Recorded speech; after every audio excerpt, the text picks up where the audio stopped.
দেখুন একবার কিভাবে তৈরি হচ্ছে আপনার পছন্দের ফুচকা। কোথাও পা দিয়ে মারিয়ে তৈরি করা হচ্ছে ফুচকার খামির, কোথাও আবার বাথরুমের দরজার পাশেই খোলা রাখা হয়েছে কাঁচা ফুচকা, যেখানে হরহামেশাই বসছে মাছি। যে তেলে ফুচকা ভাজছে সেটা আবার মোবিলের মতো কালো, অর্থাৎ পোড়া তেলেই ভাজা হচ্ছে মুখরোচক ফুচকা। এভাবে দেশের বিভিন্ন জায়গায় অস্বাস্থ্যকর উপায়ে তৈরি হচ্ছে জনপ্রিয় এই খাবার। তরুণ তরুণীদের জন্য মুখরোচক খাবার হিসেবে ফুচকা বেশ পরিচিত।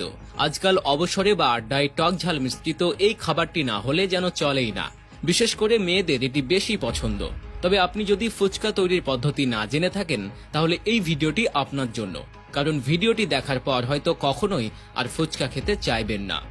রাস্তার পাশে বা স্কুল কলেজের গেটে আমরা যে সকল ফুচকা খাই তার বেশিরভাগই তৈরি হয় অস্বাস্থ্যকর পরিবেশে। কুমিল্লার দাউদকান্দির এই ফুচকা তৈরির কারখানার কথাই ভেবে দেখুন, যেখানে দেখা যাচ্ছে চারদিকে খোলা অস্বাস্থ্যকর পরিবেশে ঝুপড়ি ঘরে পোড়া তেল